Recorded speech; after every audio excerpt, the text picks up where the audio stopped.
আসসালামু আলাইকুম। কেমন আছেন সবাই? আশা করি সবাই অনেক অনেক ভালো আছেন। আল্লাহর অশেষ রহমতে আমি অনেক ভালো আছি। আজকে আমি আপনাদের দেখাবো কিভাবে একটা আর্টিকেল থেকে আপনারা স্কিমা জেনারেট করবেন। স্কিমা জেনারেট করতে হলে সর্বপ্রথম আমাকে কোনো একটা আর্টিকেল দিতে হবে। তো একটা আর্টিকেল নেওয়ার জন্য আমি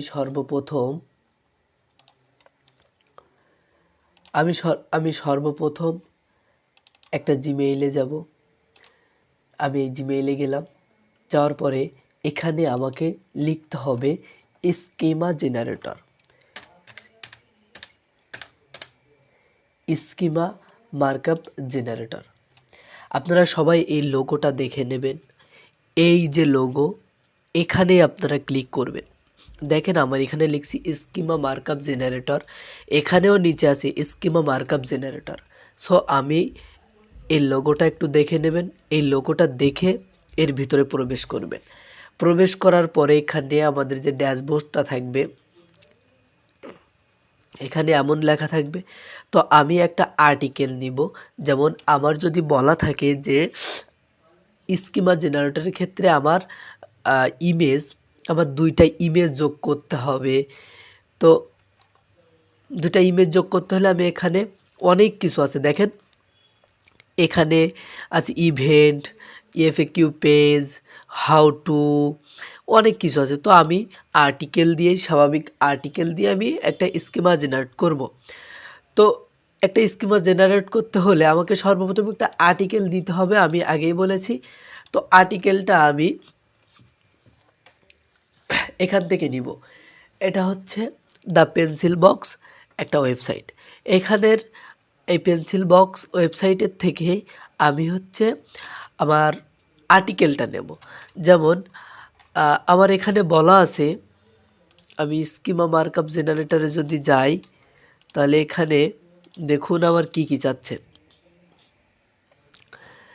এই স্কিমা মার্কআপ জেনারেটরের ভিতরে আমার কি দিতে হবে, একটা আর্টিকেল টাইপস, তার ইউআরএল, হেডলাইন, ইমেজ ইউআরএল। আমি যদি আমার বলে যে আমার দুইটা ইমেজ দিয়ে স্কিমা মার্কআপ জেনারেটর করো, তো আমার যদি এখানে একটা ইমেজ আছে, তো আমি এখানে প্লাস আইকন এখানে চাপ দিলে আমার আরও আরেকটা ইমেজের ইউআরএল আমি যুক্ত করতে পারবো। সো আমি এখানে দেখুন অলরেডি আমার আরেকটা ইমেজ দেওয়া হয়ে গেছে। তো আমি এর ইউআরএল লিঙ্কগুলা বসাবো একটু পরে। এখানে কি অথর টাইপস, আমি যে আর্টিকেলটার স্কিমা জেনারেট করব, সেই আর্টিকেলটা যদি কোনো মানুষের প্রোভাইড করা হয়, যদি কোনো মানুষ সেই আর্টিকেলটা পাবলিশ করে থাকে, তাহলে হবে আমার পার্সন। যদি প্রতিষ্ঠান কোনো প্রতিষ্ঠান সেটাকে ডাইরেক্ট পোস্ট করে থাকে, তাহলে সেটা হবে আমার অর্গানাইজেশন। তো আমি যে আর্টিকেলটা নেব, ওই আর্টিকেলে আমার কি আছে আমি সেটা দেখব। তারপর আছে কি অথর নাম, কে এটা পাবলিশ করছে তার নাম, তার ইউআরএল, পাবলিশার, কে ওই আর্টিকেলটা পাবলিশ করছে তার নাম, পাবলিশার লোগো, তারপর ডেট পাবলিশ, কত তারিখে ওই আর্টিকেলটা পাবলিশড হয়েছে। তো আমাদের আর্টিকেল যদি আমরা কোনো কিছু থেকে একটা যদি আর্টিকেল নিয়ে আসি, তাহলে সর্বপ্রথম আমাকে যেটা করতে হবে, আমাকে একটা ওয়েবসাইট খুঁজতে হবে। তো আমি সাধারণত পেন্সিল বক্স, এখানে আমার সব কিছু আছে যেহেতু আমি এখানে নিলাম। তো আপনারা যখন নতুন একটা কিছু করবেন, তখন আপনাদের সামনেও এমন একটা ওয়েবসাইট শো করবে। তো আপনারা কোথায় পাবেন, আমি এখানে যে এগুলা দেখালাম আপনাদের, যে আর্টিকেলের ভিতরে গিয়ে এখানে ইউআরএল, অথর নেম, তারপরে author type, author URL, publisher, এগুলো আপনারা কোথায় পাবেন? আপনারা এমন একটা ওয়েবসাইটে যাবেন, যাওয়ার পরে তার লাস্ট আপনারা ব্লগস নামে একটা অপশান পাবেন। তো আপনারা সেই ব্লগসে ক্লিক করবেন। ক্লিক করার পরে এখানে দেখুন আমার অনেকগুলা পিক শো করতেছে। তো আমি এটার ভিতরে ঢুকি। ঢোকার পর আমার এমন একটা দেখতে হবে, যদি আমার বলা থাকে যে দুইটা ছবির ইউআরএল যুক্ত করো, ইমেজ ইউআরএল, তাহলে আমার এমন একটা পোস্ট নিতে হবে যাতে দুইটা ছবি ছাড়া আছে। তো আমি এখানে দেখতেছি আমার একটা ছবি আছে, একটা ছবি আছে, একটা ছবি আছে, মানে এখানে আমার দুইটা ছবির ইউআরএল যুক্ত করতে পারবো। তো যে কারণে আমি এই পেজটে আসলাম। আসার পরে এখন ফার্স্ট কাজ কি আমার, যে আর্টিকেল টাইপস, আর্টিকেল টাইপস আমি আর্টিকেলই রাখবো। এখন ইউআরএল, এই ইউআরএলটা কোন ইউআরএল হবে? অবশ্যই এই ইউআরএলটা আমাদের এই ইউআরএল হবে। তো আমি এটা কপি করলাম।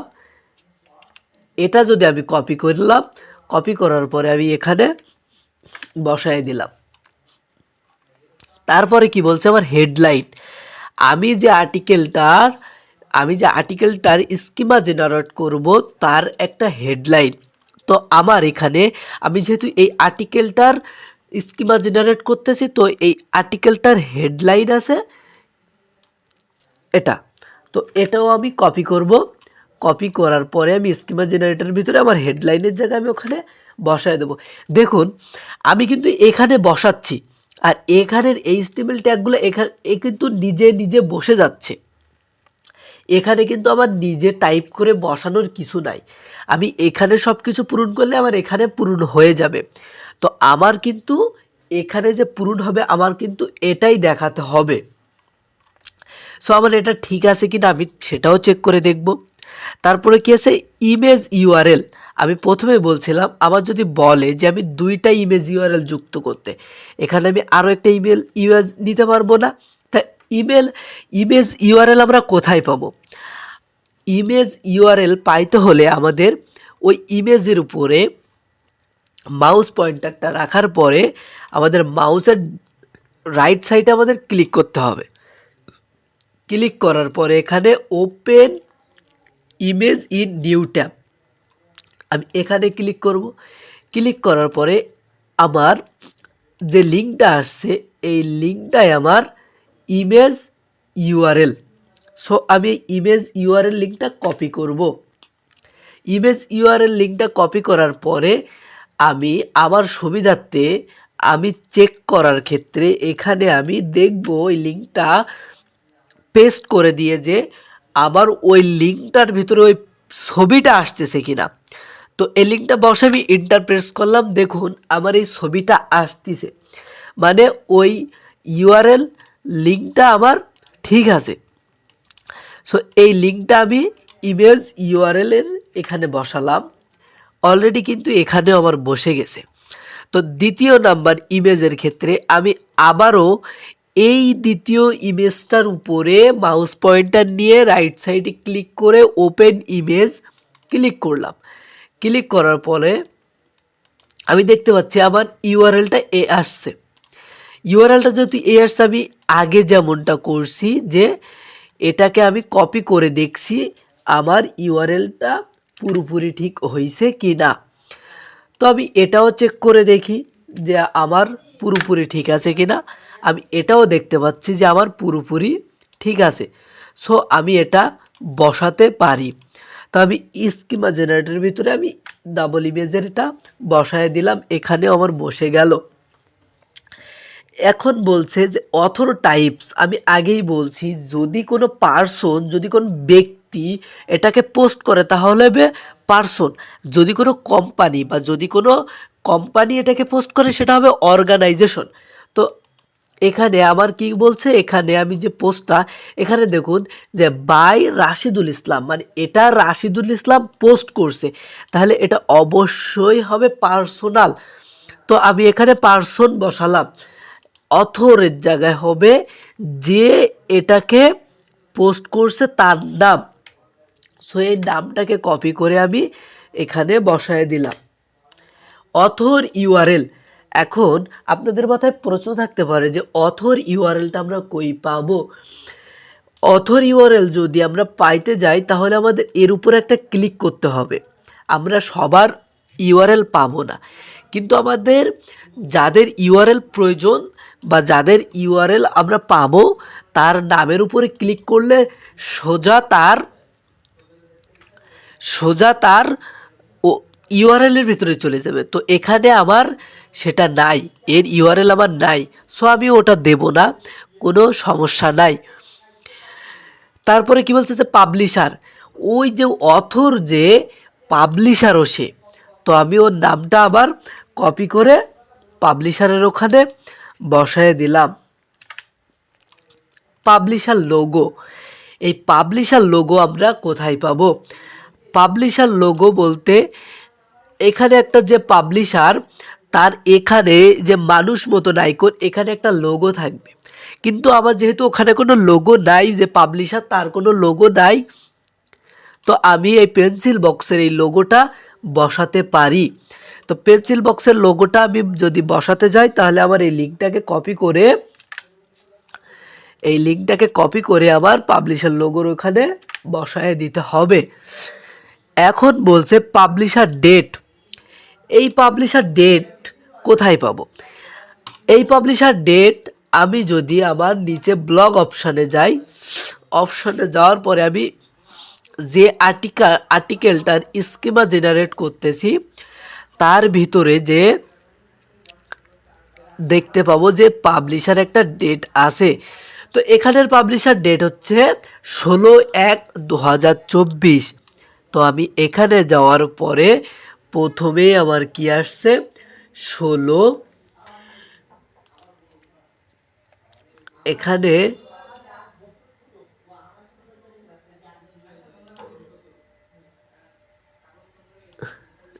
হবে 16/2024। দেখুন 16/1/2024 এখানে দিলে এই যে আমার ডেটটাও শো করছে। তারপরে কি ডেট মডিফাই, এই স্কিমা জেনারেটরটার যে আর্টিকেলটা নিয়ে করতেছি এই আর্টিকেলটাতে কি কোনো মডিফাই করা হয়েছে, মানে কোনো নতুন পরিবর্তন করা হয়েছে ডেটটা? না, এখানে যদি নতুন পরিবর্তন করা থাকতো তাহলে এমন একটা চিহ্ন দিয়ে এখানে থাকতো মডিফাই। যেহেতু এখানে মডিফাই করা নেই সেহেতু আমার মডিফাই ডেটের কোনো প্রয়োজন নাই। এখন আমি আমার এই স্কিমা জেনারেটরটা চেক করব যে আমার সব কিছু ঠিকঠাক আছে কি না। তো চেক করতে হলে আমাকে কি করতে হবে? চেক করার জন্য সর্বপ্রথম আমার এখানে যে একটা আইকন আছে এখানে ক্লিক করতে হবে। আমি যদি মাউসের পয়েন্টারটা এখানে নিয়ে যাই, অলরেডি আমার উপরে শো করতেছে টেস্ট। তো আমি যেহেতু টেস্ট করব, ওখানে জিতে ক্লিক দেওয়ার উপরে রাইজ রেজাল্ট টেস্ট, অবশ্যই আমি রাইজ রেজাল্ট টেস্ট করব। দেন তারপরে আমার এখানে আমি কিন্তু প্রথমে বলছিলাম যে আমার প্রয়োজন HTML কোডগুলা। আমি কিন্তু এখানে নিজে থেকে কিছু করতে পারবো না HTML কোডের ক্ষেত্রে। আমি অপোজিট সাইডে বসাবো, সেই বসানোটাকে HTML কোডে আমার রাইট সাইডে প্রোভাইড হবে। তো এটা আমি এখন টেস্ট করব, টেস্ট করে দেখব যে আমার ভ্যালিড আছে কি না। দেখুন এখানে আমার কিন্তু ভ্যালিড দেখাচ্ছে। আমি যদি এখানে কোনো লিঙ্ক ভুল করতাম তাহলে আমার এখানে ভ্যালিড দেখাতো না। তো আমার এটা কি করতে হবে? এটা এবার আমাকে কপি করতে হবে। কপি করে আবার কোনো একটা নোটপ্যাডে এটাকে সেভ করতে হবে। আমরা যারা 22 প্রজেক্টের ডিজিটাল মার্কেটিংয়ের ট্রেনিং করতেছি তাদের আমরা জানি যে পরীক্ষা আমাদের এটা জব, এই জবের ক্ষেত্রে আমাদের এক্সামিনার এসে আমাদেরকে বলবে যে এখানে একটা স্কিমা জেনারেট করে দেখাও। তো আমরা কিন্তু এটা দেখাবো না, আমাদের কাছে কিন্তু